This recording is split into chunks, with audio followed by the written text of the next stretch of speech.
Hey, Loco sports fans. Happy Wednesday night. Welcome to the Loco Sports Lowdown. Justin Jarrett, joined by Marcus Walsh and an image of Max Araj, who is driving in his car across that big Broad River Bridge, headed back from Beaufort. Joining us remotely, and Wes Kerr will be joining us in progress tonight. He had other business to tend to, but plans to join us before the proceedings have finished. And the proceedings have not yet finished for tonight because we are going Wild. to extra innings in the tank. Oh, Beaufort, winless in the region, came to fight tonight against May River, which leads the region, or technically, I guess, is a half game back at the moment because Hilton Head won tonight against Bluffton. Sharks were down, but not out. They were down 7-4. They rallied back to get to 7-6. Then Beaufort scored one in the seventh, make it 8-6. May River with two in the bottom half. So they're going to force extra innings over there. And Derek Blessy, the freshman, on the mound for May River as they take the field in the eighth. I was over there earlier. It's chilly. Mullis said to tell the people he was wearing every stitch of clothing he owns, which is it's an exaggeration because it's Mullis, but it's pretty chilly out there. it's crazy. It's crazy at this point in the year how chilly it is really this week. I don't remember it being this chilly at this point last year. No, definitely not last year. But think about it. There have been some pretty cold Heritage weeks. No, 100%. Yeah, I definitely agree with that. So it's not. This is the norm. Well, really, yeah, it's the norm to kind of go back and forth, be all over the place. So, but it's definitely chilly out there tonight. So we'll see what takes place over there at the tank. I'll keep an eye on that on the game changer. We've got all the other scores from the area from both last night and tonight scrolling across the bottom of your screen. So that'll help you get a little caught up on what's happening. And we'll talk a little bit about USCB, both baseball and softball. Baseball with a player of the week nod for Gundelfinger. That was cool to see. Yeah. Softball, you were saying, Max, you got a huge series this weekend that you'll be calling USCB in Middle Georgia. We'll wait probably till Wes joins us to really dig deep into the Sandshark softball stuff, but it's a big week for them as they try to solidify that spot in the Peach Belt Conference tournament. And lots of high school spring sports. But what's been happening with you guys? How you doing over there, Marcus? Doing really well. Obviously, I mentioned the other night leading into to Saturday with Sam getting her sacraments and us getting 1 inch closer to wedding day for next year. Still, obviously, a lot to take place from now until then. But obviously, leading into Easter Sunday, very busy week last week, but a very blessed week for sure. And congrats to all those that received their sacraments last Saturday night. I was, blessed and honored to be a part of it. Doing a bunch of stuff, kind of administrative stuff, helping Jessa out at WHHI lately. So more coming on that, but that's really been a lot of what I've been up to in terms of that. And certainly once we finish up some class stuff, and I've been singing a bunch too. Once we finish all that stuff up within the next couple of weeks, I plan to go out and see a little baseball and softball on the high school level, predominantly with JP2. But had a great performance yesterday. Was part of the Symphony Under the Stars performance over at Celebration Park, celebrating the 250th year of us being a nation. And that was amazing. Had some great soloists and whatnot, and have an opera performance on Sunday, so a Saturday rehearsal for that and whatnot. So I'm still all over the place in terms of things, but never a dull moment, guys. Yeah, you are a busy man. You get to more places than I do, I think, and I get around pretty good. So you stay hopping. Max Raj, what's up, buddy? How you doing over there? Well, obviously, I was out all last week. I've been extremely busy, getting a lot of stuff put together, with jobs and everything, and just really now in the high gear for spring season over at Beaufort County Parks and Rec. We're fully in it now. This is the first week that we've had all of soccer, baseball, and flag football going all at the same time. So it's been a very busy week that we've been preparing for the last couple weeks. So I do apologize for not being on the show last week. Of course, that first show last week celebrating my birthday, so spending time with some family and whatnot. So, but otherwise, it's been a really, really exciting time, and obviously very exciting getting ready for the RBC Heritage next week. It's going to be should be a lot of fun next week over in Sea Pines. So it's going to be a blast, and of course it's Masters Week, so there's a lot going on, and obviously there. Already that I'll talk about later, but some exciting stuff that I watched last night that I'm sure you guys might get a whiff of if you're a Braves fan. We can talk about that later. Oh yeah. Oh yeah. I need absolutely. to see what the heck happened. Holy MMA crap. fight. They went down. The Braves were throwing down last I'll night. go over there. It's been real. You're breaking up on us there, man.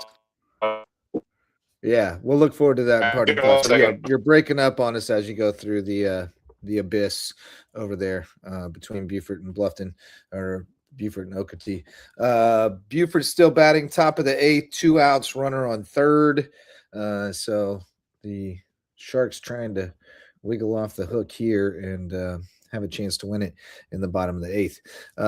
Seeing some you mentioned flag football, Max, and that made me think of something that we should discuss tonight, because it looks like there is going to be briefly the other night. Well, I saw, we started talking about how it was coming, and then I've seen more and more information coming out about the fact that Beaufort County schools will have girls flag football next fall. Real deal. And they're putting together a Beaufort County League. Jasper, at Hardyville, we put out an interest survey this week asking students if they were interested in girls flag football and girls tennis. So we're going to see what we get back on that. So it sounds like Hardyville may be moving toward girls flag football as well. This thing is coming, and it's coming fast. To piggyback off that. Look at Go ahead, Max. Go ahead, Margaret. All right.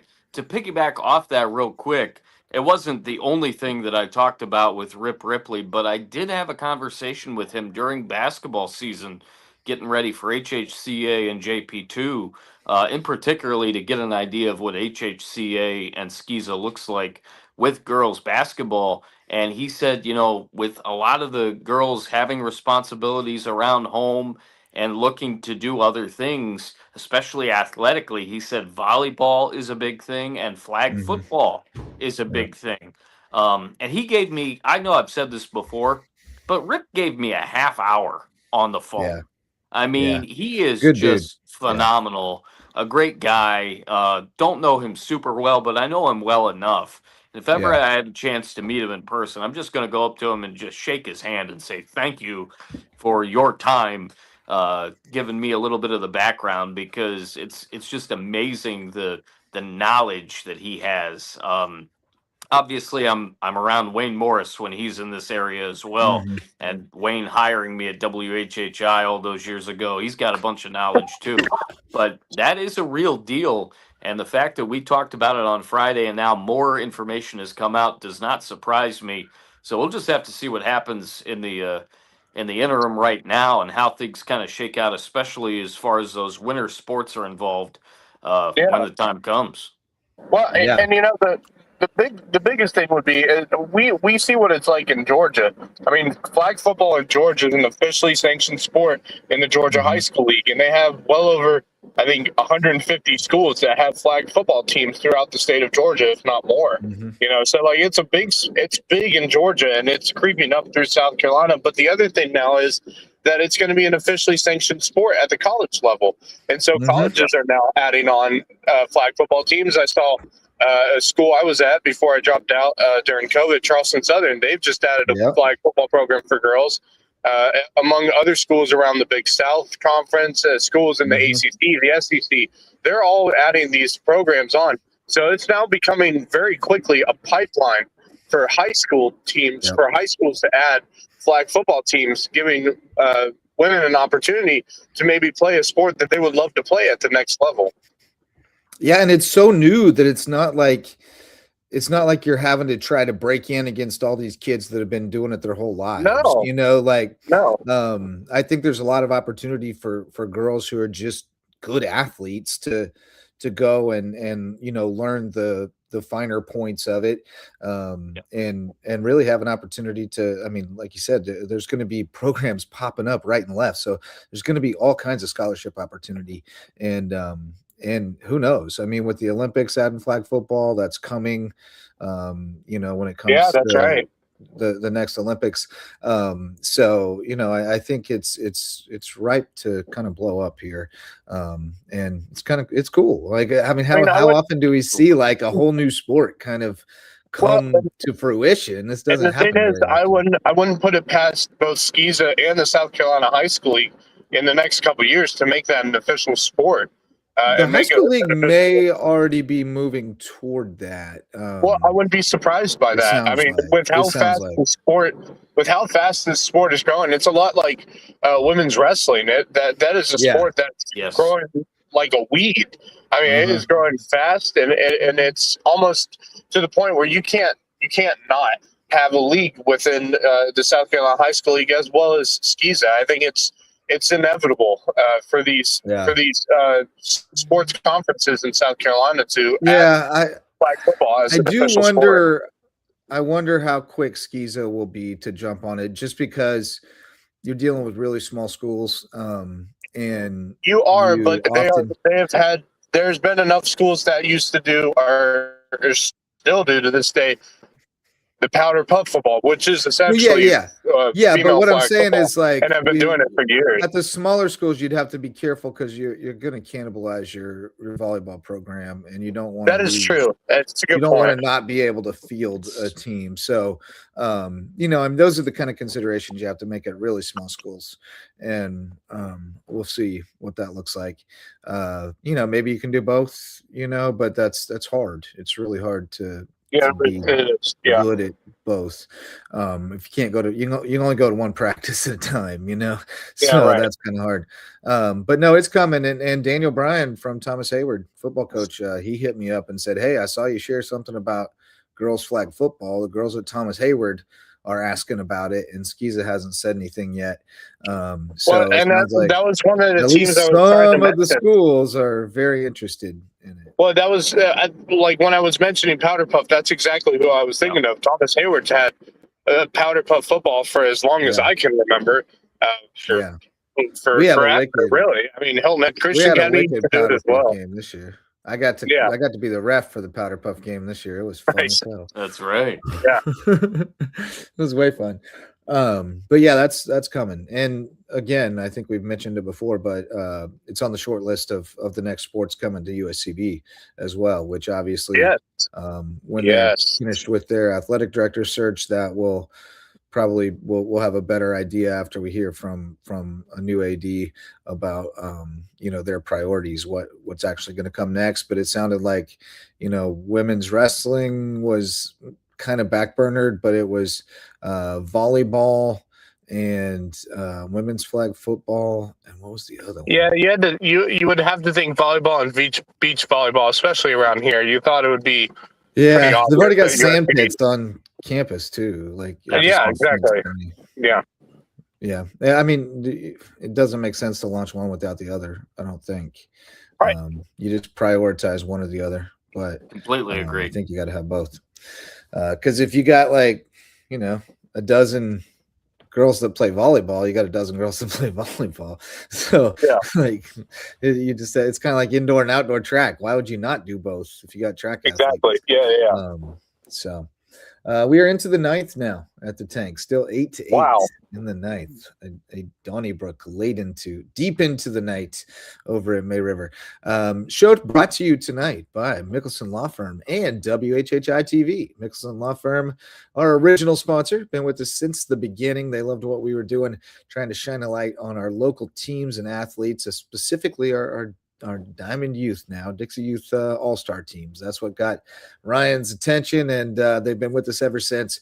They can help you with all your legal needs in downtown Bluffton, but they are our official real estate closing attorney because they are the best in the business when it comes to that. And they're also presenting sponsor of our Hilton Head Christian Academy coverage. And speaking of Hilton Head Christian, I'm going to tell you about their soccer teams after the break. Yeah. And Marcus Walsh, WHHI TV's very own Marcus Walsh, joining us tonight on the show. Our great partners in local sports over at WHHI.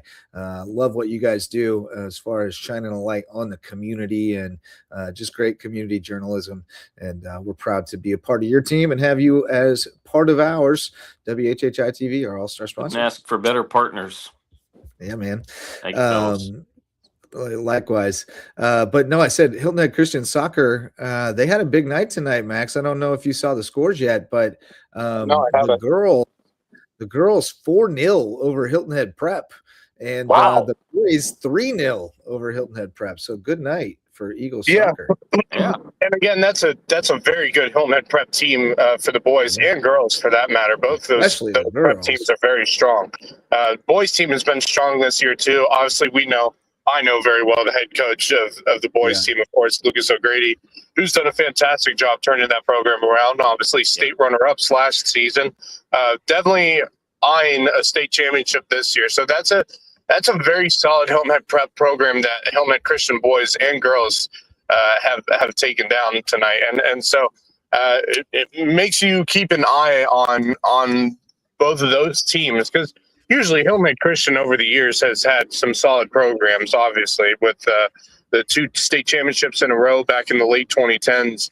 Of course, when I was in high school, with Lucas O'Grady on that team as the goalie for them for those 2 state titles. So these are 2 programs in Hilton Head Prep and Hilton Head Christian for both guys and girls that have had really solid soccer programs over the years. And, that boys program is now just getting back to the form that they were way back in the day.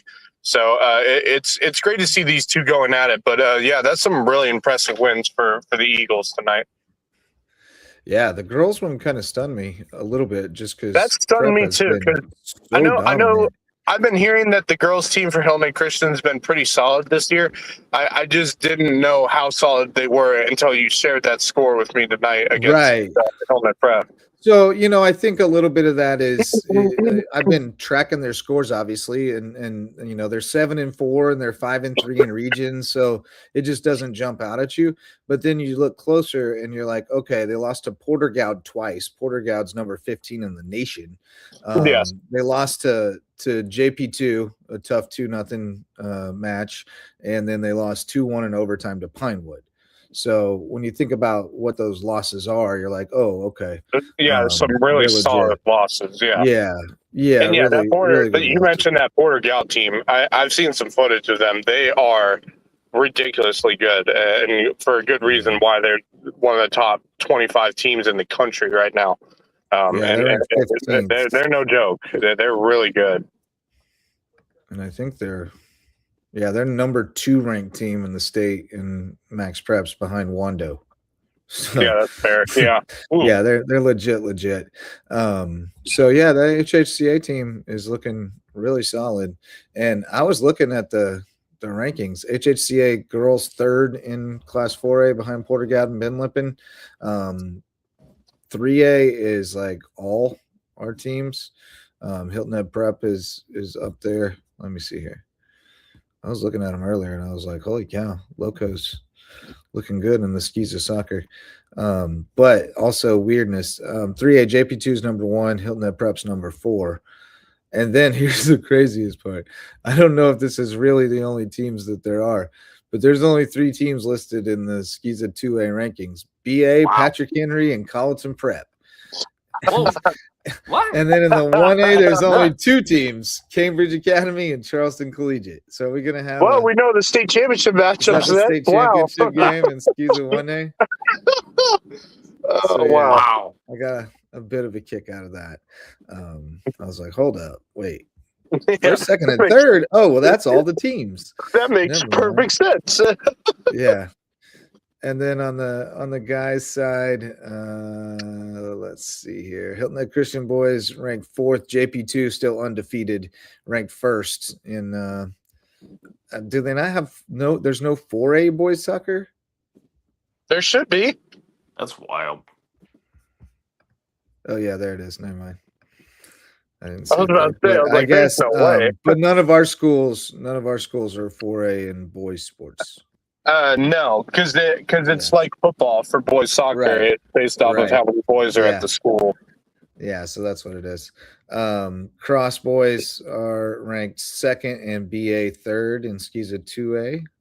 So they could end up Hilton Head Prep 7th, Patrick Henry 8th. And Skiza Actually- 1A. Charleston Collegiate sitting at 0-7 is ranked 1st and last in Skiza 1A boys soccer. Oh, that's funny. Good old Skiza, can't go wrong. Oh my gosh.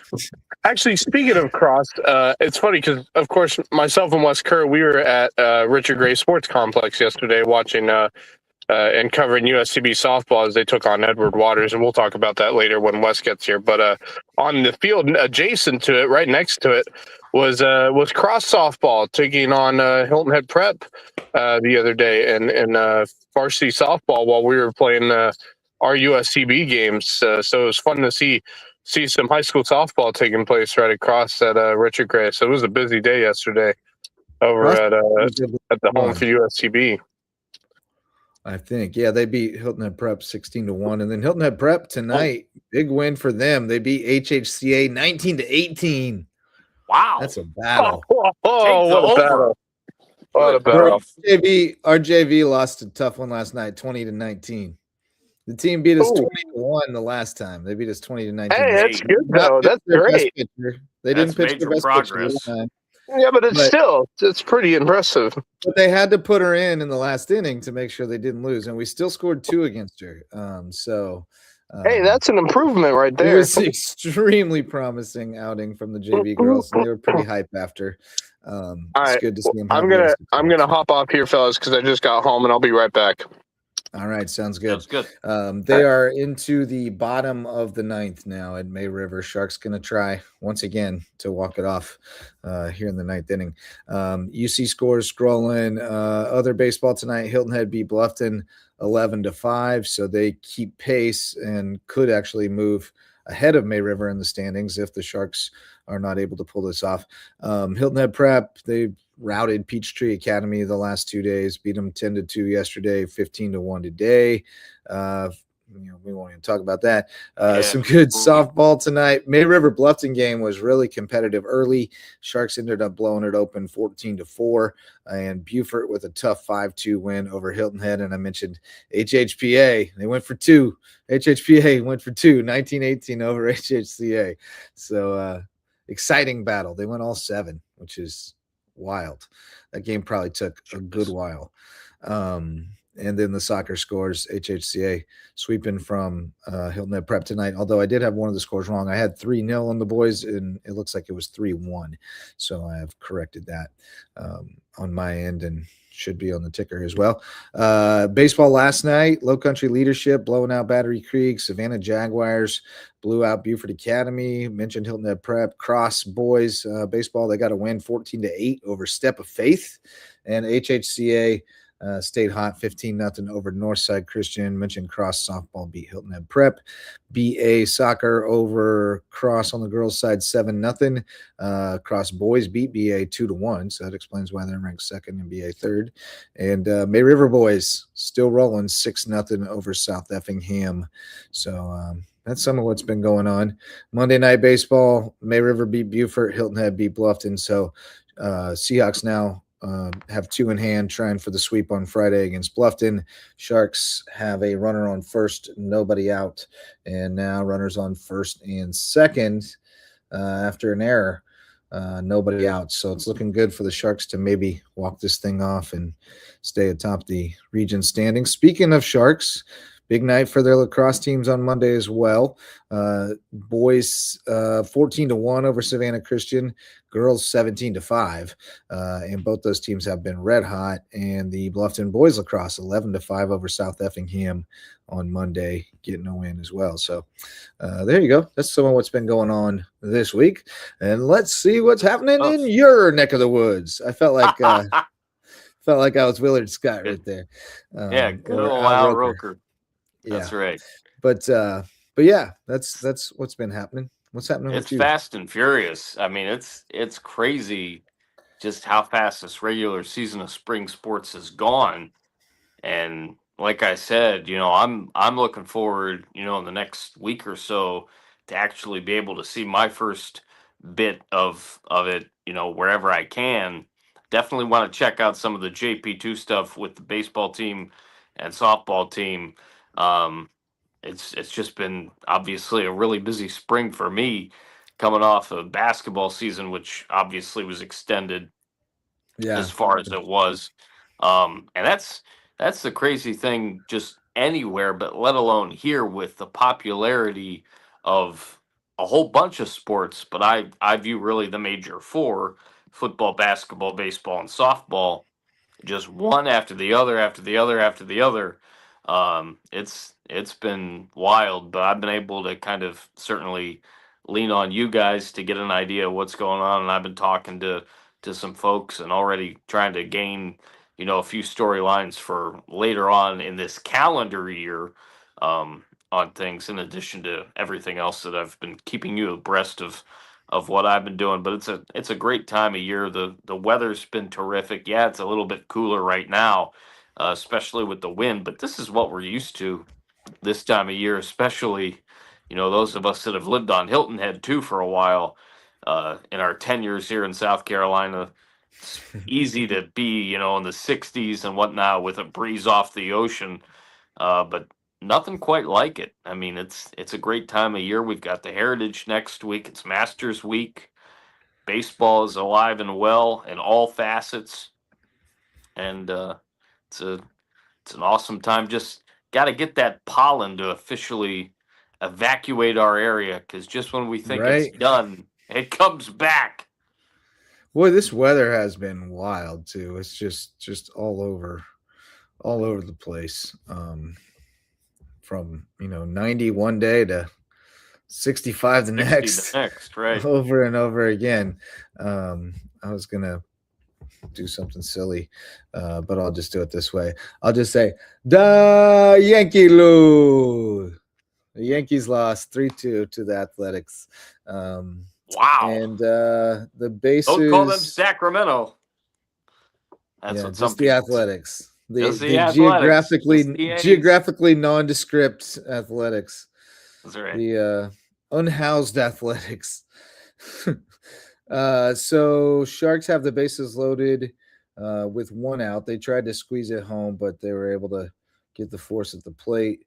And now the 9-hitter Blessy, the freshman up there, he's pitched 2 great innings to keep him in this game and extras. And now he's got a chance to win it, chance to walk it off with the bases loaded. But he's down to his last strike. And he's done it. Blessy has done it. He singles to right. Sharks win 9-8. Awesome. I'll be flying the W in the tank. Tough loss for Buford, man. They deserved to get a win tonight. The way they played, really scrappy effort from those guys. They'll be 0-8 now in region.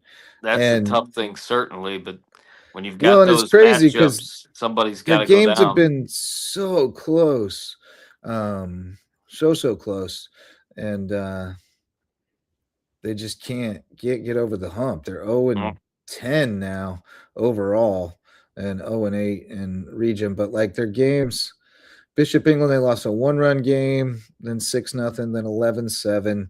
Hilton Head, they lost 11-5, and then they got blown out 12-0 and 10-0. First game against May River 4-1, second one 9-8. So, it's the margins are pretty narrow. But yeah, they're on the schneid right now, and they didn't play like a team that was winless. They were playing with a lot of swagger and confidence tonight. But young teams figuring out how to close those games out, and they weren't able to do it in that seventh inning, and then Sharks get it done in the ninth. So May River stays on top along with Hilton Head, and going to be a good race to the finish in that league. You definitely got to get out and check out some of this league, this baseball league. It's pretty fun. Yeah, some pretty good players. As we know for sure in other sports as well, those types of environments and those types of moments, you just kind of throw the records out the window, especially if you're a young team, and just try to get after it as best you can. Those moments will help those kids down the line next year, year after, as everybody gets older and more kids come into the pipeline. That's what it's all about, especially with a young team growing it from the ground up, from the top up to the ground up, if you will, with great coaching and whatnot. I'm hoping that Beaufort will be starting to get some wins here soon, and certainly feeling better and getting some results. Yeah. That's what needs to happen. But just keep getting it after it, guys. Yeah, it's been tough for them right now, but they're grinding. Young fellas, they'll be fine. And they do have Bluffton and Colleton coming up, and those are the teams on kind of the bottom half of the standings with them. So I think the schedule didn't do them any favors, having to open with Bishop England, Hilton Head, and May River, which just happened to be tough. The top three teams in the standings right now. So, that's how it goes. They'll be able to rally and get some wins here toward the end, and they're young, so they'll be back next year. But we're going to talk USCB, but we'll hold on for Max and or Wes to join us for that, because they are really plugged in, calling the games over there. Let me just update this. May River 9, Beaufort 8. That's a tough L for the Eagles. Yeah. Okay. But here we go. We can do this, because guess who was at the softball game tonight? He doesn't have a highlight yet. Dang, I was going to do the highlights. Our boy Javon is back on the case. That's right. It took him a while to get his bearings.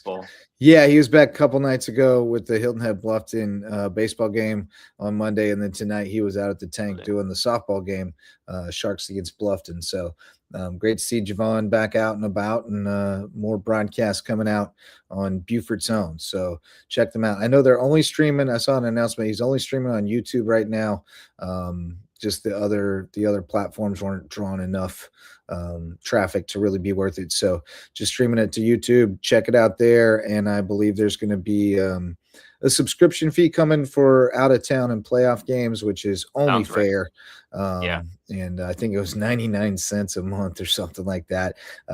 Really, really just crazy affordable. So support Javon and Beaufort's own, because it's a very cool thing that we have that not everybody has. Somebody wanting to go out and broadcast some games like that. And hopefully we'll be able to expand that, scale that up in the future and have more games broadcasting every night, whether it's on the Huddle Fan or wherever. And check that out, by the way, fans. If you don't know about fan.huddle.com, get on there and poke around. You might find out that some team you're interested in following has a live stream going on their games, and you can watch it.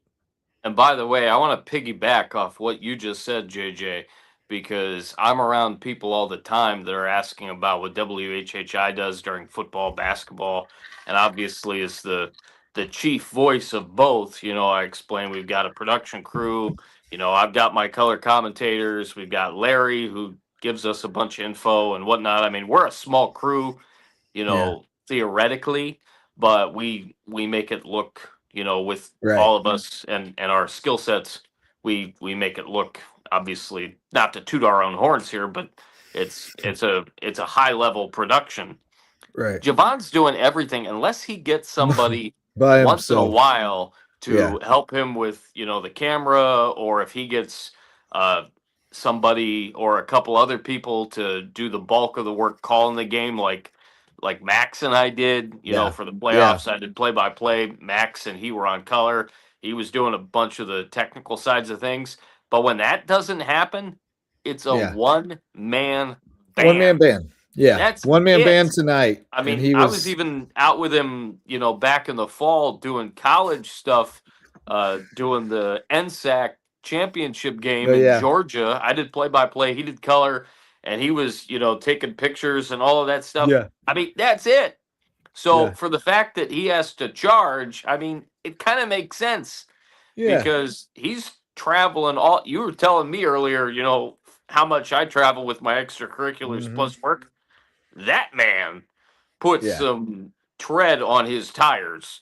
Yeah. Takes it Faux off his show. tires. Yeah. He takes it off his Yeah. tires. No But kid.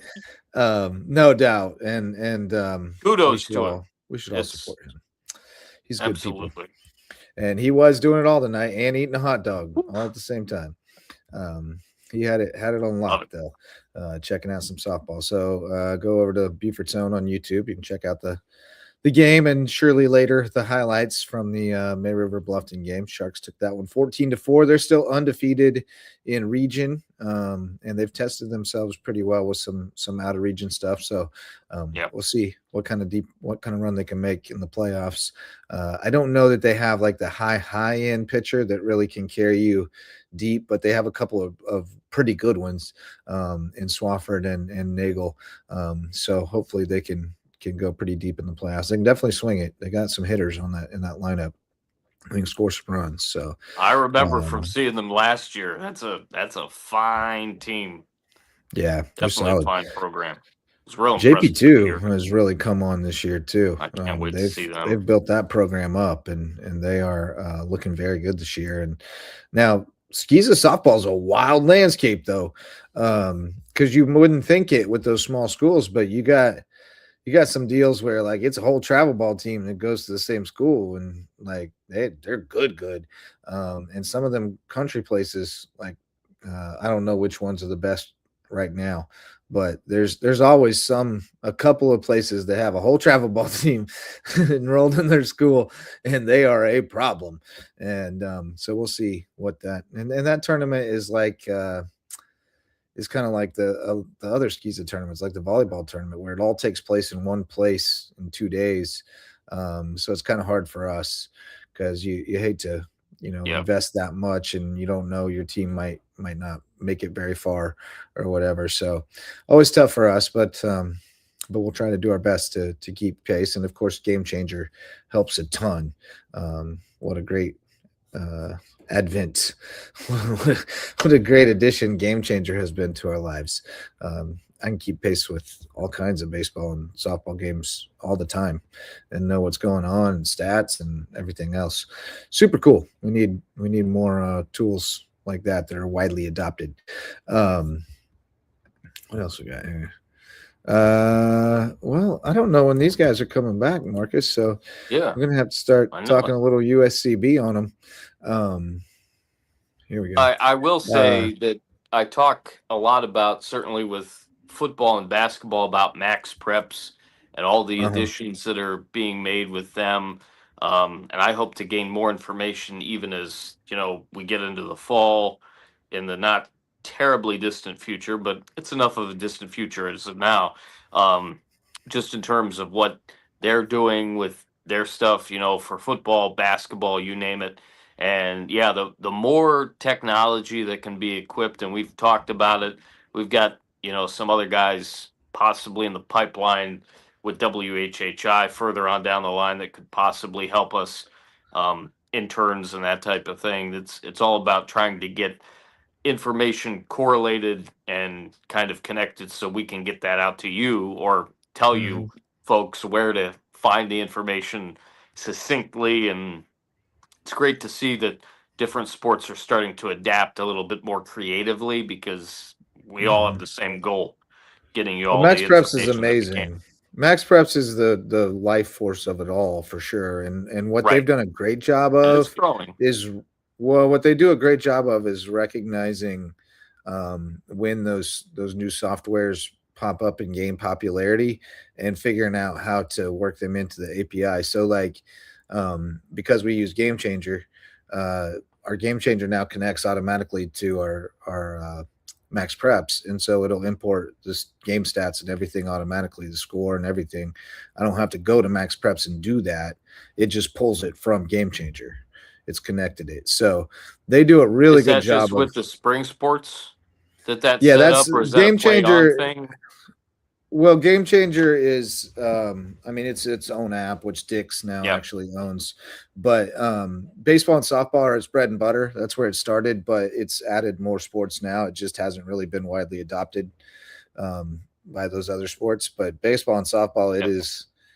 it's the go-to. Everybody's got it, and Max Preps recognizing that, partnered with them to link them up so that you can select when you create your Max Preps, you can select, oh yeah, this is my team on Game Changer, and it'll sync them up and automatically import your stuff. So it's super cool. And I know they do that with Huddle as well. You can link your Huddle too. So now That's not another one. everybody uses all of those features that are available, but Correct. the features are there. And so I it's- think we're getting closer to people understanding it. And doing play-by-play for fall and winter sports, football and basketball exclusively, and then dabbling in spring where I can and where given the opportunities.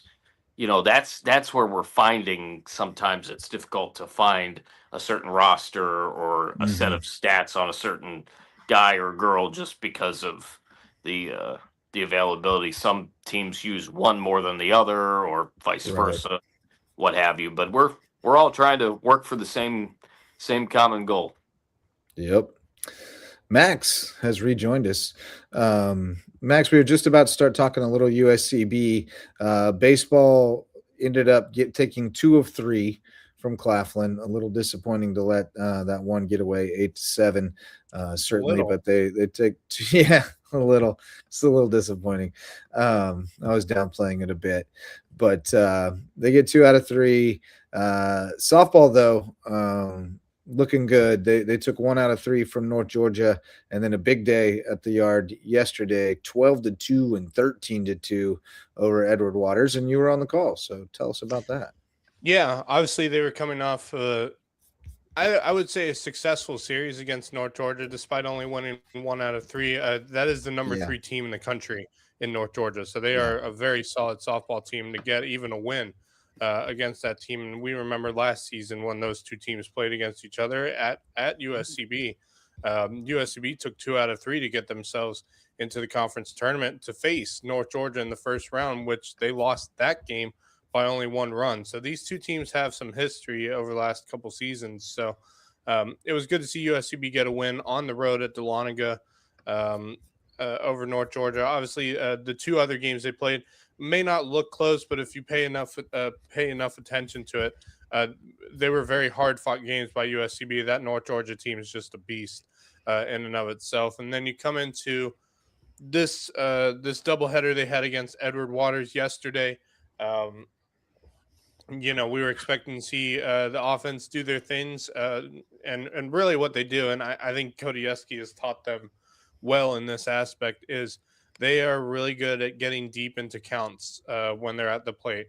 I think they had probably 5 or 6 full counts in that first game and probably 5 more in the second game. They just know how to really make the pitcher work for it. Every out that the pitcher gets is a hard-earned out when you're having to go against this USCB softball team. And I appreciate that. I appreciate being a tough out. Yeah.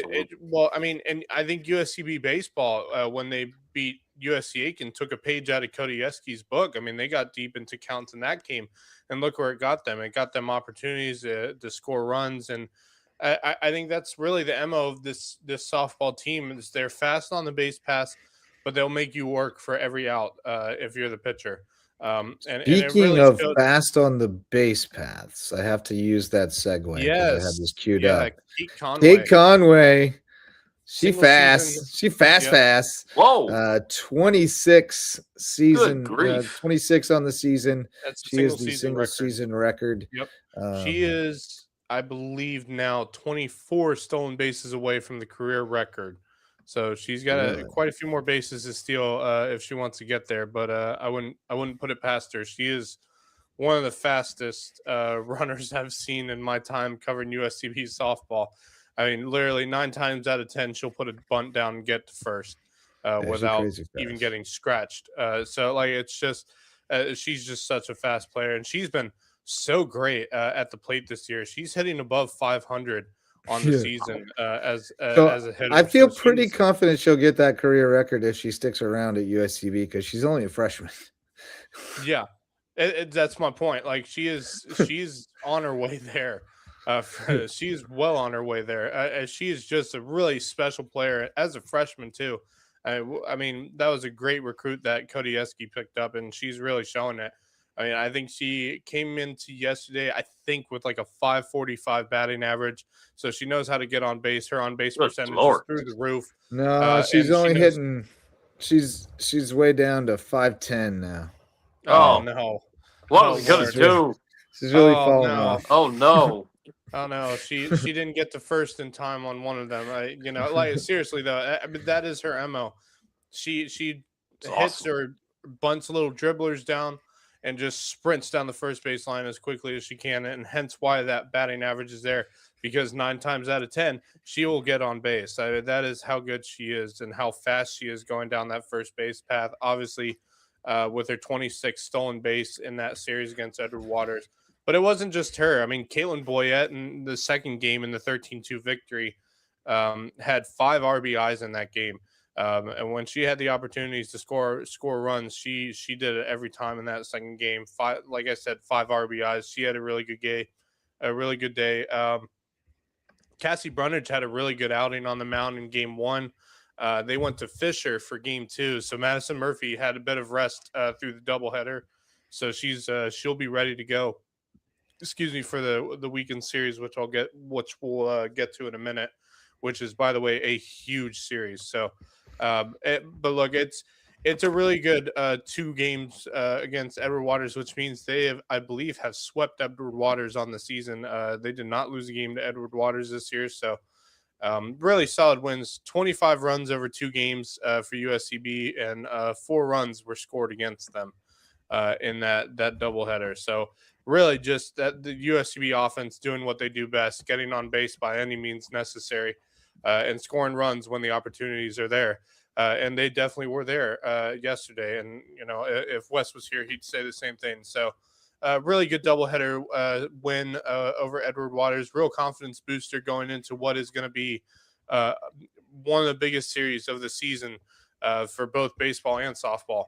This is going to be the biggest series, I think, on the season. USCB taking on the newcomers in the Peach Belt Conference, Middle Georgia.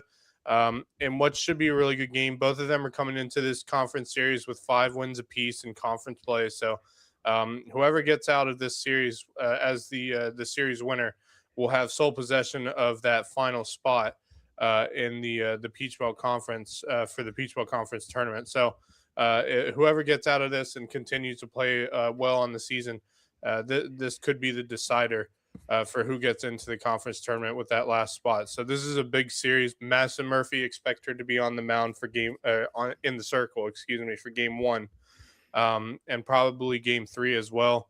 I would expect to see either Cassie Brundage or Emily Morgan in the circle for game 2. So this is a big series. USCB, if they play like they did yesterday, I don't see why they won't win this series. This is a USCB team who I think is starting to find their stride right now, and I think they're ready to go for this series. Very good, very good. Yeah, that's I was going to pull up the standings, and then I got sidetracked doing something else because I was trying to remember. Man, I swear Barbara Phillips had more stolen bases than that in the season. But I know, yeah. I asked Andrew when we were sitting up there. I was like, "How far away is she from career?" because I feel like if she's a freshman, she is well on her way to getting there. So Yeah. And I believe he said 24. I'm wondering about that. I wonder if that was tonight. Sorry, Kevin Libby just posted a comment on the on the stream regarding USCB. I believe Gina Montford was talking in front of the Beaufort County Council tonight, I guess, or today at some point. He would know. He probably covered it. He was on the camera. Yeah, he should know. He was there. He was there. Oh, that's right. She was talking today. She was talking about. I'm assuming part of it was the 2020 project, which we've already mentioned. The Beaufort County Council, I believe, gave $11 million towards the Convocation Center, the future basketball arena for USCB. So I'm sure they're trying to get this project funded, obviously, which we've mentioned before is a big project. But like I said, that USCB softball has got a big series coming up. I believe the baseball team is playing a non-conference 3-game series against Eckerd College, which that's going to be a tough one for them. I've been looking at rankings and stuff. Eckerd College is sitting, last time I checked, they were sitting right outside the top 25 rankings for baseball this season. So that's going to be a pretty tough matchup for USCB. A good challenge for them, but a very tough matchup coming up this weekend. Is that at home or on the road? That is on the road. I believe they're in Florida for that one. If I'm remembering, Eckerd College is in. It's not St. Petersburg. Right. I don't know where they are. They're somewhere in Florida. I know that. I'll tell you. So it's going to be quite an interesting road trip for them. Honestly, they would have swept that series against Claflin had Claflin not walked off on them in Game 3. Wes texted me saying it was a walk-off homer against Claflin. Otherwise, they would have swept that series. St. Petersburg. You were right. St. Petersburg. Is it St. Petersburg? Okay. Mm-hmm. So they'll be down in the Tampa Bay area for the upcoming weekend series, non-conference against Eckerd College. So we'll see how they do, and then I believe they have one or two more series in conference play that they have yet to play yet. Maybe one. I'm trying to remember. I don't have the schedule in front of me. So, wow, it sure was. USCB scored 4 in the top of the ninth to take a 7-5 lead, and then 3-run homer in the bottom by Claflin. Wow, that's something else. Yeah, and I will say this. Wes did text me that, and I would tell you, by the way I was reading that text, he wasn't happy, but I don't blame him. That's a really tough way to lose a series sweeping, clinching win.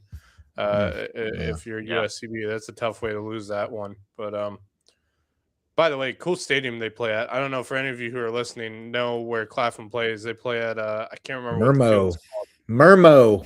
Yeah, Miramar Field, right. Obviously very historic field built in, I believe, 1948. Very, very cool field. I've been on that field before. I had the opportunity of playing there a couple times. It's a really cool baseball facility. A little bit run down, but it kind of gives the historic look to it with it being a little run down. But it's a really cool facility that Claflin gets to play at, and it's got a lot of history to it. So. But yeah, it's look who's joined into the show. Wes Good things come with age. Well, look what the cat dragged. Yes. Hope I'm not too late. Man? Oh no, yeah, no, you're not too late. I mean, we're still here. Most of the things, but not for all the things. But no, we were just talking. We were wrapping up talking about USCB, all things USCB, for the most part. Although we didn't, other than mentioning it, we didn't mention again that Tyler Gundelfinger was the Peachville Conference Baseball Player of the Week. Oh, actually, there's one other thing. I don't know if you guys saw. I'm sure you did. USCB track and field was ranked, I believe, by the coaches' rankings, 26th in the country right now, from what I saw. And they had posted it on USCB's social media page on Instagram.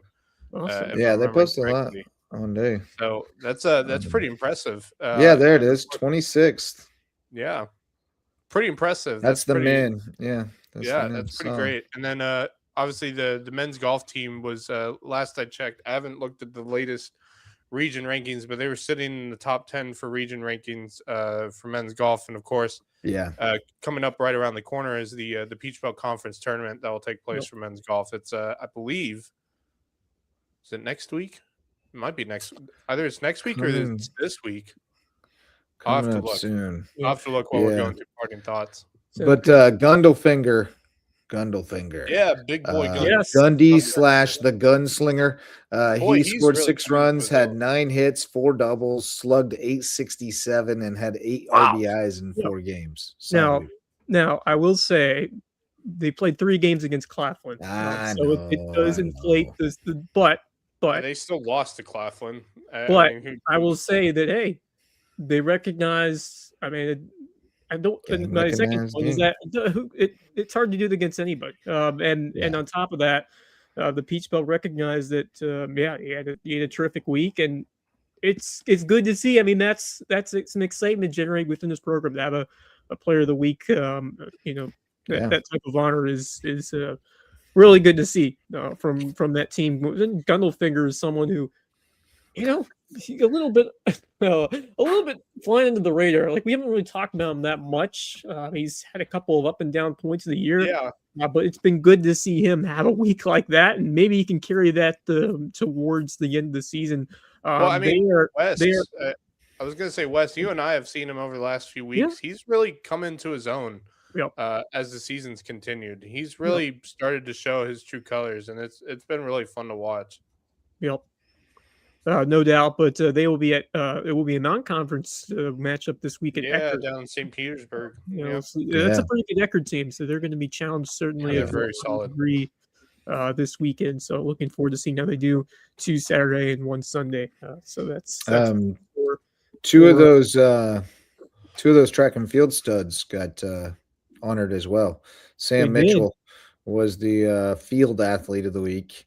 He sets records every week, it seems like. Yeah. Second in the triple jump, school record, hit the provisional mark. And Ja'Cory Herring was the track athlete of the week. He won the 400 hurdles in 51:46, school record number 3 in the nation. Wow. Good stuff. Yeah, those two are well on their way if they continue doing that, putting up numbers like that. They're well on their way to potentially fantastic internationals. Yep. Possibly. That is awesome. Oh yeah. Outstanding. And then Wes, I know you were busy last night. You didn't make it to that signing ceremony by chance, did you? No, I was of course covering USCB softball, and that happened. Although I do have some info from it. I don't know if we. Yeah, I know. I have a list of all of the signees. If you got them all, yeah, go ahead. I got them all with me. So let's run through that real quick. Now that I am, I have the list with me. Thanks to our good friend, Mary Beth. Yes, Mary Beth Lyons. Yes. But I have the full list here of signees from. If I can find it here, I sent it a text. I believe yesterday. If I can find it, just 1 second. But yeah, a good list of a very good list of signees from. Okay, here we go. So some schools that might not be top of the line, but it's like we always say, it's an honor to get an opportunity to play no matter where we go. Santino Bambeck for golf heading to Pfeiffer. Mona Pfister for track and field going to the Citadel. Kat Gavin. Sorry, that's a pole vaulter.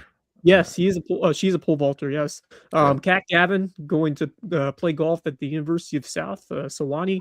Will Jimenez, we've talked about a lot on the football field. Terrific defensive player. He is going to play at North Park University. Lake and Little will be Lake and Little heading to Francis Marion to play soccer. Julia McKenna, track and field and cross country at the University of Tampa. How about this one? Brooke Nicholas heading to USCB for golf. That's right. Yes, I saw that. I Um, saw that. yes, Gracie Pufel is going to play volleyball at the University of New Haven.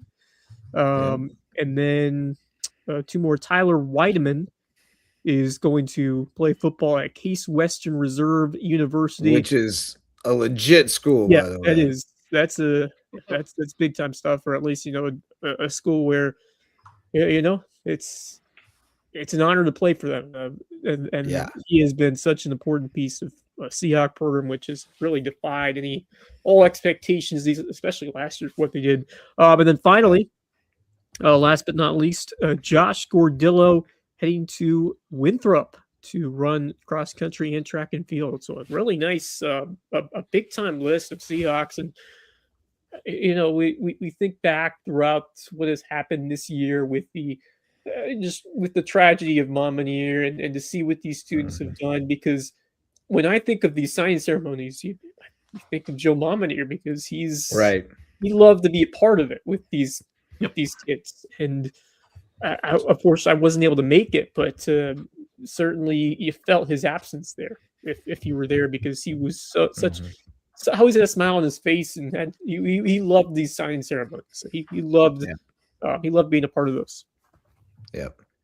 And shout out again to BJ Payne for finding a couple more guys, a place where they can apply their trade and get an education. And both of them, I don't know much about North Park University, but I know Will Jimenez is a tremendous young man, and he's going to make the most of it. And then obviously Case Western is a world-class academic institution. And the whole idea is, 4 years to set you up for the next 40. And Wiedemann is winning big on that one, going to Case Western. He's going to be set up quite well. So bravo to all those kids for seeing it through. It's just, it takes a tremendous amount of commitment, and you really have to prove to the coaches that you are committed to wanting to be there. A lot of kids don't really understand the recruiting process until they get into it, and some of them even not then. But kudos to those kids for understanding what it is and finding the spot that makes sense for them. And maybe they don't stay there and play for 4 years, but at least they won't have the regret of not knowing what it would have looked like. So best wishes to them, and go be great. Go be great. Yep. That's all. All right, let's shout out some sponsors and get on out of here with our parting thoughts. We got Hudson Seafood House on the Docks, presenting sponsor of Under the Bus, and we had a good episode last night. The boys were in rare form, talking about the NCAA tournament, all the coaching changes, and much more. So check that out. And when you want seafood sunsets and cocktails, go to Hudson Seafood House on the Docks, right on Skull Creek on Hilton Head Island. Beautiful place, great food, and a great community institution. Also, we've got HHI Windows and Doors. Our old friend Coach Barron from Hilton Head Prep hung up his whistle. He's focused on a new kind of screens, improving your view of the Lowco at HHI Windows and Doors. If you need a personal injury attorney, especially over in Beaufort, we got Twinge and Twombly on the line. They've got a rare name, but they provide remarkable service at Twinge and Twombly. And Reverence Wrestling Club is our official wrestling sponsor, and the place to be if you want to take your skills on the mat to the next level in the Lowco. They're presenting sponsor of the Lowco Grind. And finally, the place to be in Ridgeland, whether you need a haircut or not, is Jay's Barbershop. Check them out downtown and say hi to the guys for us. You might see one time Tony O'Banner. Who knows who might be in there at Jay's Barbershop. But that brings us to our parting thoughts. And Wes, you joined us late, so I'll let you lead us off there. Yeah, just catching up on what I missed first and foremost as I look through what has happened of note. Lots of baseball going on. Hilton Head. Yeah, Hilton Head is. I'll update that May River score because they ended up winning it 9-8. Seahawks are looking good. I'm impressed by the resolve. That comeback win on Monday at Bluffton, where they were down, I believe, 3-0 or so in that game. I was watching them, courtesy of Beaufort's own, and that Hilton Head offense, really scrappy bunch. I've been quite impressed. But that May River Beaufort score, wow! I'm for as much as Beaufort struggled early, good to see them competitive against May River, but the Sharks just continue to find a way to hang on and win some big games in this region. Yeah, they were down to their last out. Managed to get it into extras. Beaufort played well tonight. They really did. They're better than that record would indicate. Yeah. Obviously, it's around that spring break time, so we had kind of that lull in boys and girls soccer, at least for the time being, and then we'll definitely be hitting it hard after Heritage time. But yeah, my second parting thought, well, it's Masters week. The Masters Yes. begins Indeed. tomorrow, and I believe I saw something where it's the first Masters in a long, long time without Tiger and Phil. No Tiger, no 94. Phil. Yeah, 94. Sure. Yep. Yeah. Wow. That was the last time without either one of them. Crazy. So, yeah. I'm looking at I the mean, odds. Yep. it's been over for the Tiger Yep. Phil era has been over Right. for a while, but this is definitely like a slamming of the book. Yep. You don't come back. So the era has. Well, I mean, he had his redemption story a couple years ago, which was good, like a good closing chapter, I guess, in terms of his story there. Obviously, he definitely could play again, but certainly he's crazy things can happen. But I think we all agree that his time is pretty much past at this point. It's certainly a new era, but the new age of golf brings a new crop of talent. I mean, no surprise, Scotty Scheffler leading the field in odds. John Rahm, Rory McIlroy, who finally got it done. DeChambeau, Oberg, Schauffele, Young, Fleetwood, Fitzpatrick, Morikawa, and Rose. Your top contenders, which you definitely expect to see those names at the top of the list. It's a good list. Yeah. Was Oberg in there? Oberg was Yes. fifth. Oberg. Okay, I was going to fifth, say plus he's got to be up $1,600 there to win the green jacket. So, this is who you got. Who you got, Wes? Ooh.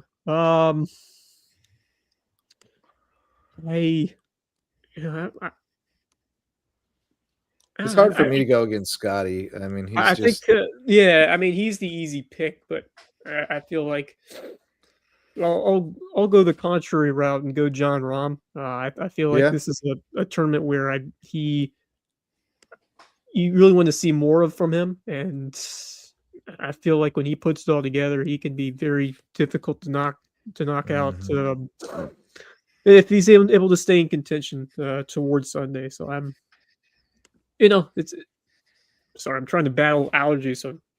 No, I feel you there. You are all good, everybody man. is right now. Yeah, so I'm trying to battle Time allergies and during the day, we all are. at the same time, and it's never easy. But yes, I'm excited to see how it plays out, and really just how it continues into Heritage Week and how the storylines develop. A lot of the storylines of Heritage. Salute.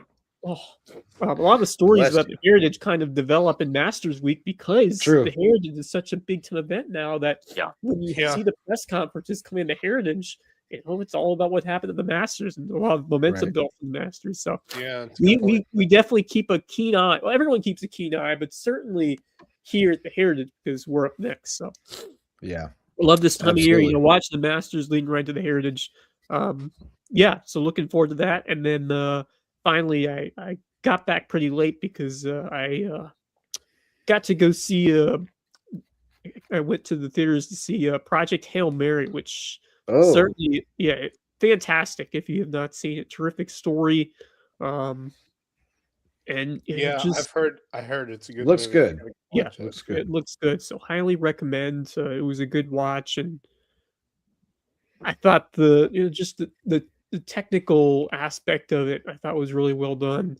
The acting was fantastic. So I'm trying to remember who the lead. Ryan Reynolds, right? Ryan Reynolds. Yes.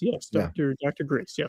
So, looks good. I saw Super Mario Brothers Galaxy. I gotta go watch it. I have to go watch that movie. It was pretty fun. We went as the fam. Good stuff, Wes. Marcus Walsh, what do you got, bud? I think I'll start off, and I'll go Scotty to win the Masters. Okay. Why not? Well, I mean, look, safe bet. Smart bet. When I think about Scotty, I think there were a couple of years in the peak of Tiger Woods where we're saying, is it Tiger or is it the field? Right. They haven't really had a golfer to get to that level since Rory him. got close. Rory got Rory close, got but I don't think close, but he was never never got there. I there. don't think he was Right. never at that Scotty echelon from where he is right now. And he's For been sure. great. He's been great for the game to see just his excellence out there and his character. You know, there's been some interesting moments throughout the years, but what Scotty has done on the course certainly has grown more attention to the game. Right. Because there were a couple of years where we're kind of looking for that next star to take over, and because you got the Tiger and the Phil names, ending their just eras, I guess you could say, and there and with the whole live situation, there's been a lot of Yes. No doubt about it. Yeah. That's All for right. sure. turmoil in golf the last couple of years. No doubt about Yeah. that. So, All right. So Marcus is on Scotty. I'm on Scotty again. Great night over at the Great Celebration Park on the south end of Hilton Head. I was on Hilton Head all day at the south end yesterday to sing for the Symphony Under the Stars. A lot of just traffic. the traffic was something, both by foot and by vehicle. Oh my god! And bicycle as well. Yeah, I'm hearing the island's already hopping. Oh, It's it hopping. is. It was It packed. is. I work Movies there. I today. work there all day. I work on the south end all day long, like Marcus does. And the traffic around that New Orleans Road section on the south end of Hilton Head has been a living nightmare. I have to say, I am glad that I don't have to, battle it as much as we used to with the fact that we're at the Right. Bridge Center, but still getting down there. But it's why we do what we do, and we are a tourist destination, so we're happy to have you all here. As much as there are times where there's a lot of tourists on the island, and sometimes you want to have there are times when you have your peace during the year, but I love it. There's that buzz that comes that really starts in March when tennis and all that stuff gets going, and it continues to heritage. So it's a cool time of year around here. Big tournament next week for sure, and certainly congrats to everybody with everything going on the last week or so. And I listened to my Cleveland Guardians a good bit today. They're 8-5, top of the AL Central. They took 2 out of 3 from your Chicago Cubs, JJ. Sorry about that. But they're getting after it. They haven't been playing their best baseball yet. Guess who they got next? And they've got Atlanta next, starting on Friday. I think they keep on doing it. They'll be battling for a series win in the ATL. That should be a really good series too, because both teams will be coming into that series with an 8-5 record. So it's going to be a great series of pitching too. Yeah, it's going to be good. Every matchup's going to be huge. Grant Holmes. Think there'll be any fights? Yep. You never know. I mean, hopefully not. But you wouldn't think that with a Cleveland Guardians team, but you don't know. Hey, don't hate on Ramirez, dude. He can throw some. That's right. Down goes Anderson, still in the ether. Yeah, that was a good one. Obviously, great stuff out of the guards. They're playing well. The starting pitching's been great, and they're scratching enough runs. Today, they had an output, though, scoring 10. Angel Martinez with his best game as a Major League Baseball player with a grand slam in the 8th inning. I think it was the 8th inning. A couple of other big hits. I think he had a double, a couple of singles, the granny in the 8th, and big 10-2 wins. So feeling good down here as a Guards fan and in the good old Low Country. Yeah, I mean it's April 8th, so a long way to go, but certainly it's better to start the way you have than the way Boston has started. Although they did, I was just talking to Jeff Riley about them the other day. Although they just shut out Milwaukee 5-0 today, so maybe that's a big win. Yeah, that's impressive. They will get some momentum into the weekend. So, Guardians off to a good start. Who else is off to a good start? Braves are too. Yeah, Braves still in the lead in the division. Crazy. It's crazy, and I was going to mention this in my parting thoughts is Braves have had struggles with their starting rotation this year. They got injuries to Spencer Strider and multiple other starters in their rotation, yet somehow their pitching coming into today is the best in baseball right now. They have the best ERA in baseball. They have like best strikeout walk rate in baseball right now. It's unbelievable to see that team's doing so well. Yeah, I knew that they, they've had a couple of years where injuries have been a big factor. They haven't been able to keep everyone else, but if they're playing, with the key guys still intact, especially in the pitching staff. I think that's the key for Atlanta because the pitching They're gonna staff be down one more come this next week. But that National League East, man, with Atlanta, God. how about the Marlins 7-5? I mean, Marlins, man, they started off 5-1. Well, where did they come from? Where did this? I don't And the expect Nats are a Miami lot better too. We'll see. I mean, they could be a foil in that division for sure. That's a scary division. It is a scary division. It is. Of course, the Dodgers and Yankees are off to great starts. As you expect. The Reds look good. Everyone in the NL Central is 500 or better.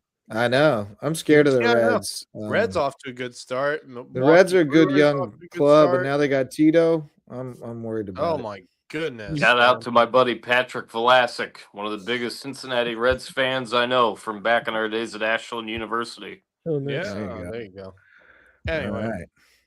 Anyway, moving along. Max Farage, you got? I think the video that you're about to show. Yeah, let's see this. I mean, I pulled that up because I figured you were probably going there. The story of the week, honestly, it can't not be. There's the pitch, up and in, whole situation there, and then out of nowhere.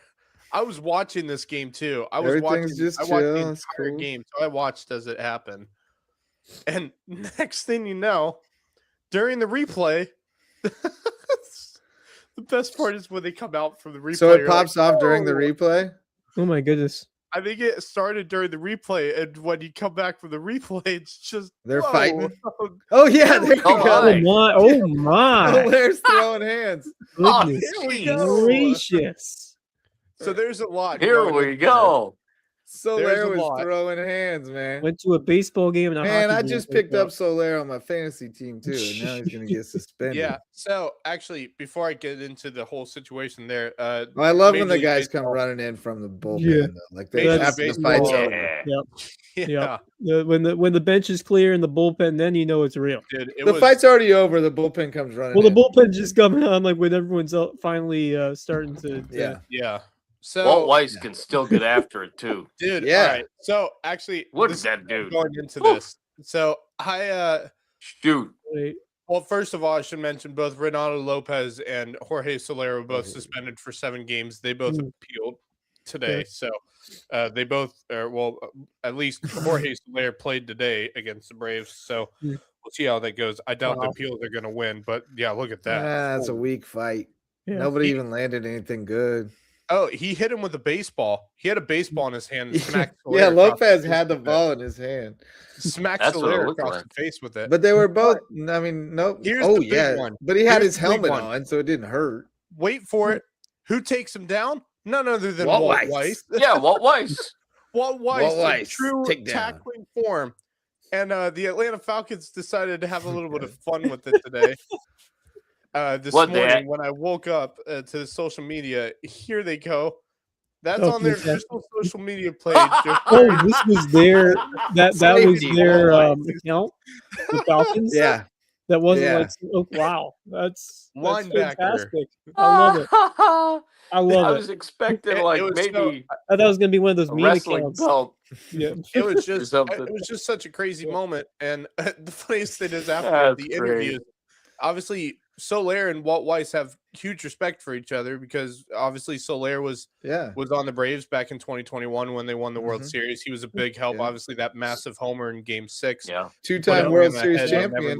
Back.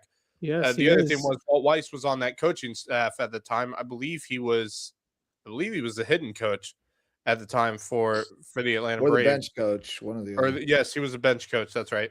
So like it was just a whole situation there, and I when I saw that Atlanta Falcons post this morning, I died laughing. It made me laugh so hard. But so put him down. Yeah, I wouldn't doubt Walt Weiss was a wrestler back in the day. He looks Yeah. like a wrestler. I was wouldn't doubt thinking, it. with the WW, just add an No, F the there. name sounds like a Or wrestler. an E. Yeah. Yeah. But it's so obviously that whole situation happened. Atlanta, both Lopez and Jorge Soler got 7-game suspension. They both appealed, so we'll see how that goes. I'm sure that nothing's going to happen there. They're both going to be suspended 7 games, and that's the end of that. Yep. So I may have missed something. I don't think I did, but what started it? With the fact that they were apparently, doing the replay. They just started chirping at each other, and then Lopez gave him this, so Soler said, "Okay." Here's the other thing. From what I remember, those two have had some history with each other. Okay. So that was part of it, and then he threw an up and in fastball at him. Yeah. I couldn't tell if he meant it or not, but then they started chirping at each other, and that whole situation just kind of backfired. They started chirping. Jorge starts running at him, and boom, there we go. Fight starts out. Yeah. Yep. So I would guess that. I would it was guess kind a of lot like of words were the exchanged Jose in Ramirez, Tim Espanol. Anderson situation. Yeah. I Yeah, would guess pretty a lot much. was exchanged in Espanol, and somebody challenged someone's manhood, and the other one said, "Oh yeah," and then they went. Yeah, and they went at it. But I mean, I wouldn't want to fight Jorge Soler. That's a big dude, heck man. no. That's a big dude. That's a and then that's a powerful man. I'm not fighting obviously any major He league. got the suspension 15 minutes before the game, then he immediately repealed, so he could play today, and he did. And what does he do in the first inning? Mashes a 2-run homer to put the Angels ahead, and then the Braves kind of stopped them from there. Grant Holmes was amazing on the mound for the Braves today. He went 6 2/3 innings. He sat down after struggling in the second inning. He sat down 10 in a row, and no one could touch him. Almost went the full 7 innings for them, and I thought he was well on his way. If he kept breezing through, he might have ended up going with a complete game, but hit that 100 pitch mark right around there in the 7th inning. So they took him out, and that was it. Gave the bullpen a break today, but I look at these fights have happened before. We've seen them happen. These two players or two teams, like the Blue Jays and the Texas Rangers back in the day. I mean, the best ever was Nolan Ryan and Robin Ventura, but yeah. Oh God, just knocking them to the ground. The amount of blood. It is what it is. After the game, during interviews, both teams, it wasn't much after that. It was really just a couple between two players, and both Soler and Walt Weiss said they have major respect for each other. So Walt Weiss basically said he tackled him so that he wouldn't cause any more damage because he really looked. I mean, Jorge Soler was really on a warpath. So, Walt Weiss basically tackled the living hell out of him to stop him from. Yeah, you got to get him on the ground. You got to. Anyway, that's pretty much the story of the week. Obviously, Tiger Woods is my favorite to win the Masters this year. No, I'm just kidding. I actually kind of like Colin Morikawa. I think I thought about him too. Man. I feel like he's due for a win. And I feel like he would be focused enough to come into this week and try to make some hay, maybe come out with a win. I kind of like Colin in this situation, but I wouldn't put it past Scotty Scheffler. I mean, that is really the safe bet in the Masters. Yeah. But it'll be interesting. Obviously, first round starts tomorrow, so it's going to be really exciting to watch, and I'm excited. It's Masters week, fellas. I love the Masters, man. I've always how about Gary Player? I was watching a little bit of the par 3 and whatever else plays, going on. He still got it. I saw Gary Player. I was over at Street Meet watching some of the coverage on the Golf Channel. Gary Player, 90 years young, and I emphasize young. Yes. Yeah. Dude. Wow. Actually, speaking of golf, did y'all see? Obviously, I believe it was Gary Woodland had won the what a story. Texas Open. Love it. What a story that was. Obviously he had brain surgery. I think it was a tumor that they had removed. Yeah. And he obviously they didn't know if he was really going to get his motor functions back and to be able to play golf again, And it took him years to get it back to where he is now, and getting his first PGA Tour win just a few years later after after that massive brain surgery that he had. Yeah. What a great story! And of Absolutely course, he's going to phenomenal. be at the Masters this week as well, with that win at the I think it was the Houston Open or something. That's Texas right. Open. Nobody has a bad word to say about Gary Woodland either. No, Not never. one. Fantastic. and Everybody I, loves that guy. I remember, I believe he won the U.S. Open at Pebble a couple years ago. Yes, he Yep. did. Yeah, Yes. right before he had to have surgery, he won the U.S. But Open. yeah, I mean, forget golfing. They thought he was going to die. I mean, Yeah, I mean, he that's had just written it's a tremendous story. he had written letters Yeah. to his children and Crazy stuff. story. Like he thought he was done, and Wow. you know, he's still going through it. And the Tremendous story. PTSD is the Crazy big thing story. now. But what a story. Wow. Who will I take? I mean, I think Scotty is the smart bet. But if I were going to go off the board, I'd go fairway Jesus. I'll go Tommy Fleetwood. He's Ooh, been in yeah, that's a contention good there call. a bunch of times, and he finally got off the schneid. You know, he got his first PGA Jesus. Tour win. I think he's going to come through. That's what they call him, It's fairway really Jesus. Fairway Jesus, I He love it. has been up there That's- for a good Makes me laugh portion of every the last time. few years. He is in the mix about every time. Also, I Always. didn't pick him, but man, I expect another top 5 finish for Oberg. He seems like he's always there. Yeah. Yes. Oberg's Oberg always there. seems like a solid pick too. All the under the bus guys like Oberg this week a lot. So You know, one of the names and, I was hoping to see the Masters who's not going to be there this year, from what I'm hearing, is Will Zalatoris. I was really hoping he'd get back on his good he's foot. kind of fallen off, hasn't he? He's had so many injuries. Yeah, That's he is the problem, certainly though. not the player that he was. Yeah, I was hoping he'd get back to form, be ready to go for the Masters, but I don't even think he's going to be there this year, which is unfortunate because I don't even think he made the cut to get even into the Masters because he's had so many injuries, which is unfortunate because I quite like Will Zalatoris. Ditto. I do too. Anyway, a lot of stories going into this one.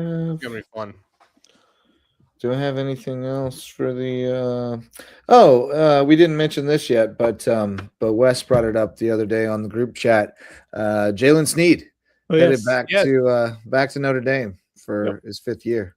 So was he debating about going into the draft, or was he looking at other schools or something like that? What was I think there was that possibility he could declare for the NFL draft. I don't think That sounds about right. I think he's really enjoying Notre Dame. Obviously if something came unless he already had his degree, it wouldn't make any sense for him to leave. I don't know if he is a 5th-year student, that would make sense. Yep. Right. Yeah. I think he's due for he's gonna have a big year this coming year. I think just so. have He's had a great career. Yeah, He has had a fantastic career there, and I think he's still in line for a great opportunity to pursue a good career in the league, and try to follow up Puna and set an example, or can you set an example for Hilton Head's football talent, which there's more to come. I feel we'll see, but I feel like hoping to talk to him at the All-American Football Camp in that's coming up next month. matter of weeks. It's May 8th to the 10th, and I'll be there either Friday or Saturday for sure. And so I'll be filling you guys in on all things happening with that. What's coming up, and with the station as well. I missed this. I didn't realize it was Xavier Chaplin. I was just looking at other guys who might be draft prospects. I didn't realize he was at Florida State now. All right. Wow. He left Auburn. He went Virginia Tech to Auburn and now Florida State. So he's cashing in the NIL checks and moving around. It's a big part of it these days. Heck yeah, it is. Yep. Oh, I mean, that was not a free thing. agent every year. Yeah.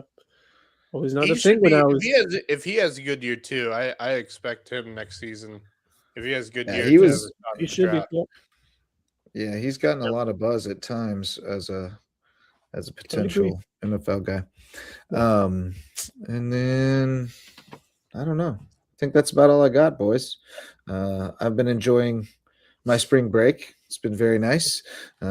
Spring break coming for Beaufort next week, but we'll be back at it tomorrow night. Sharks or Canes hosting Hilton Head Seahawks tomorrow night for softball. So looking forward to that. Getting back on the field. So thanks, boys. It's been fun. Yeah, Yeah. I'll be out of town over the weekend. Just not the reason you'd hope. It's a family member who has passed. So Mm, not sorry to hear that. not the best reason to Travel. yeah, Yeah. the travel, but necessary. So Well, I will be I back would say while, next week. Max will be taking my place on the yeah, Saints Gaming Network for a big softball series I was this going to say, weekend. while you're traveling, Wes, you can hear my angelic voice on the Circuit Yeah. Network. 10-4. That's a big series good. for USCB against Middle Georgia Sure State. it is. Very, very big Sure one. is. Yeah. Huge. All right. Well, thanks to all of our sponsors for making it possible. Thanks to all y'all for hanging out with us to hear us ramble on about local sports. Always happy to do it for you. And thank you, fellas, for joining me. Marcus Walsh, Wes Kerr, and Max Araj. I'm Justin Jarrett. We'll be back another night to let you know what's going on around the Loco. So thanks for joining us. And until next time, go Loco.